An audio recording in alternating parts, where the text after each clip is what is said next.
Time to leave the Bahamas.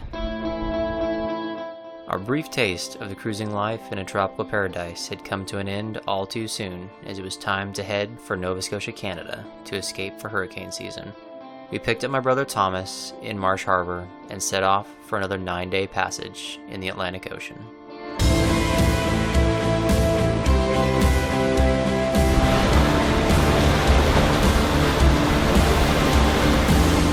Thomas is already crazy excited about his first ocean trip. Indeed.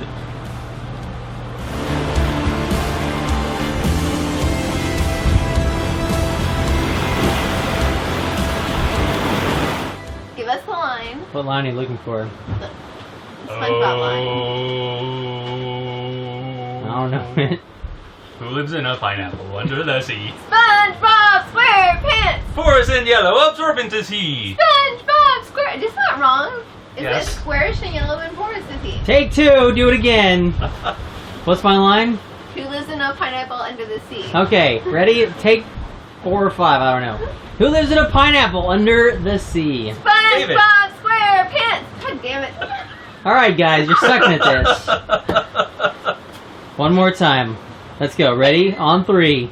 1, 2, 3. Who lives in a pineapple under the sea? No, you have to sing it. I don't sing. Yeah, you do. Who lives in a pineapple under the sea? SpongeBob SquarePants! That's it? Squarish and yellow and porous is he. That's your next line. I don't know anymore past the first one. You kids. That was supposed to be hilarious. So that's what we do when we're out in the middle of the ocean, 300 miles from the middle of nowhere. Hope you enjoy. As we were prepping for our sailing journeys, one of the videos we watched was Honeymoon, and they made a very big deal about having canned ham on board. So when we were in Las Palmas prepping for our Atlantic crossing, we bought some. Never did end up using it. So tonight, Amy is finally cooking it.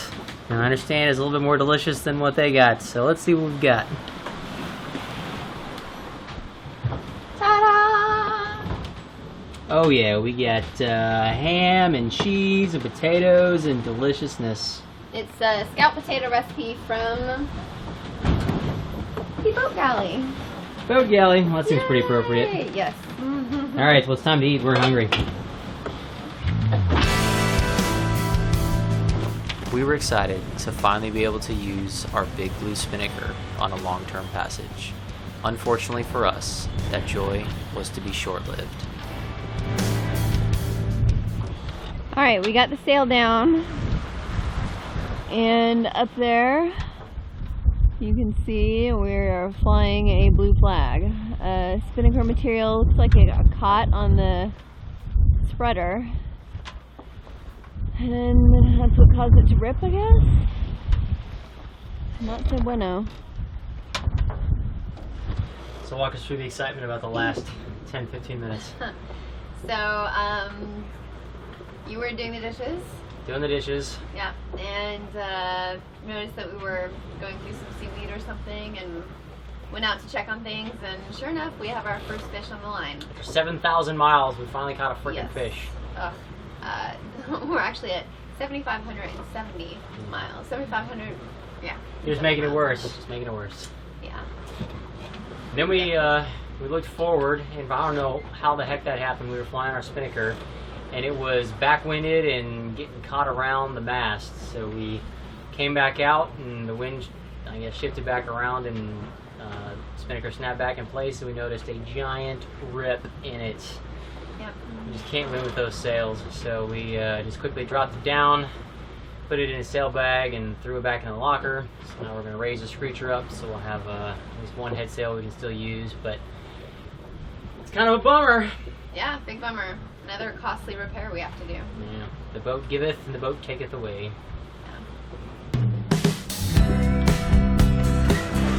After our spinnaker setback, a beautiful sunset, a turbo boost from the Gulf Stream, and a little fishing excitement turned out to be just what the doctor ordered. Alright. What are we doing out here? We're watching the sunset. Sunset time. Sunset time. We even got Thomas poking his head out there. Sunset time! Yay! Be careful though. Stand back. He's about to do some science.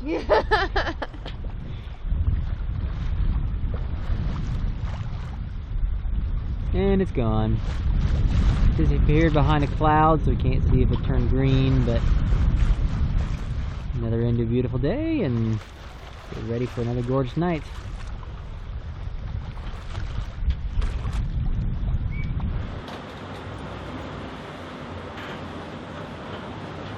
As you can see, if you look at those numbers right there, that's our speed versus our speed over ground on the right.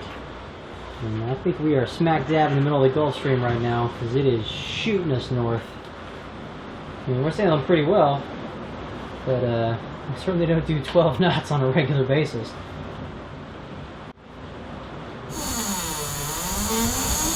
Alright, third time today this fishing reel has gone off. And this is the second time we've caught a huge ass fish on it. This time we may have a chance of actually reeling it in. David? Oh, no. Fight that good fight. You can do it. I think you just did it.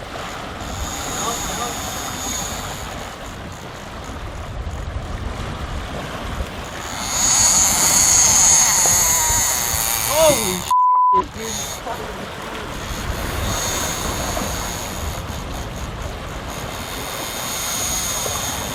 Listen to that line go.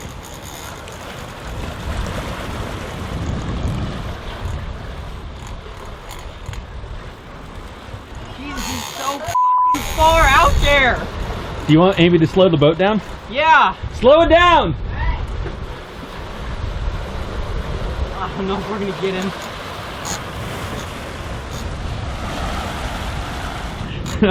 David sits down to enjoy a moment of rest in this strenuous process. Oh my god, he's so heavy! Work that pull, David.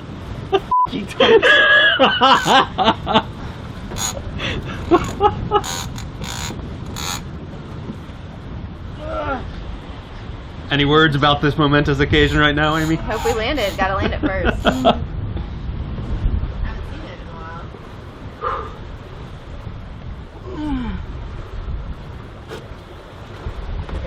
Now, when you drop it down and then pull back, okay, and then realize you're like let it down. Okay. Make sense? Not very easy, is it? God, no. This fucker's huge. Let me go get something. Don't lose him, Tom. Amy's taking a shot at him. Ain't no fish too big for her.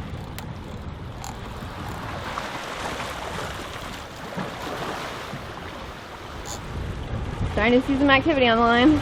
Oh, there he is! Holy yeah. Shark? Oh my god, it is definitely a sailfish of some sort. We were laughing if he was like the same one we cast earlier. No way. After fighting for 30 minutes and getting the fish up to the transom, we watched in stunned silence as he finally managed to break the line.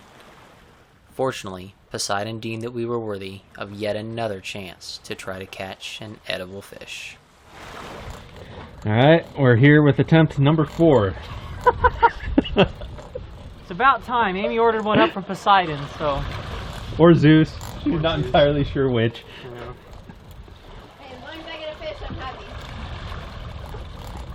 We've got massive container ship somewhere out in the fog, sounding off its foghorn. We dropped the screechers, so we're at about 3.5 knots right now, so hopefully this time fish won't have quite as much momentum to break the line.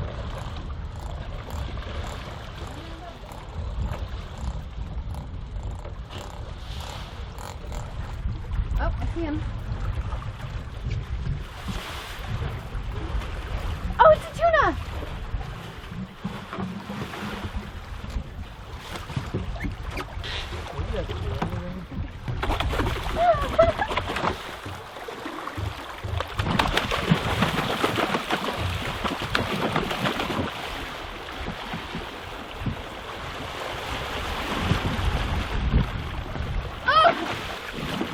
Get him up, get him up.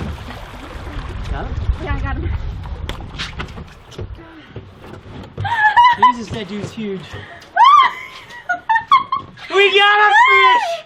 Don't drop him. Alright, we need the vodka. So pretty. Look at these. Look at those little fins and everything. We got a good vodka in you, pal. Wow. Alright, now I just gotta figure out how the frick to fillet it.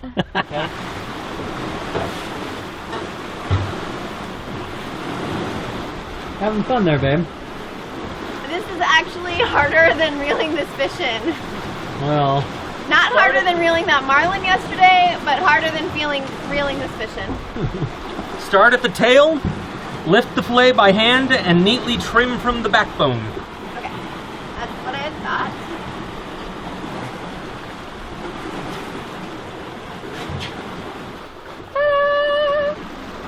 Oh, that fillet is huge. Yeah, it is. Alright, one half of the fish down.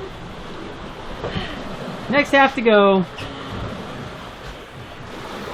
So I finished filleting not very well. I need some more practice, so we need to catch a lot more fish, but finished filleting our first tuna, and here's what he looks like. And if we didn't have two giant fillets, I would be concerned because I left quite a few chunks of meat, but we're just gonna leave it. The fleshy throat. But yeah, It was a lot of work. it's a lot of work and you have a ton of meat. We have a ton of meat. I'm tired. And It's my it's a bit of nap a bloodbath. Yeah. Pretty much got tuna blood and scales everywhere. Have fun cleaning. Yeah, thank you.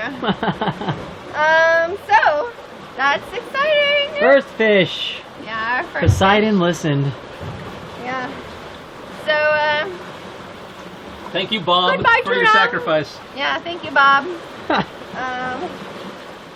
I'm sure some shark will eat you, and we appreciate all the food. Ready? Farewell.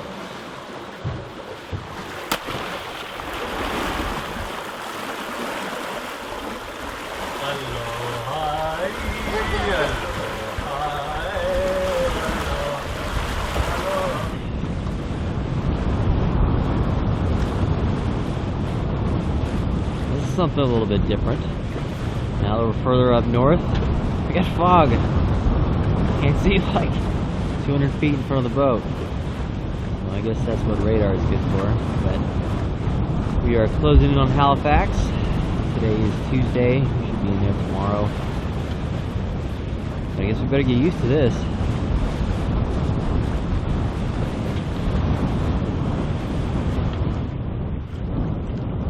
Well, we finally found Halifax. Got downtown and the shipping port over there. Coming in towards the northwest arm up in front of us, where we're going to pull in, clear customs. But we made it. There is land. We pulled into the Royal Nova Scotia Yacht Squadron on July 22nd to clear into Canada. That night, the crew went out for pizza and drinks to celebrate a successful passage and Thomas, who'd gone above and beyond the call of brotherly duty, but whose time aboard had now come to an end. Up next, on Out Chasing Stars, we visit the beautiful Bredor Lakes. Our friend Sarah joins us in Halifax to go cruising along the South Shore, and we finally get some drone footage of Starry Horizons thanks to our new friends Pete and Deb.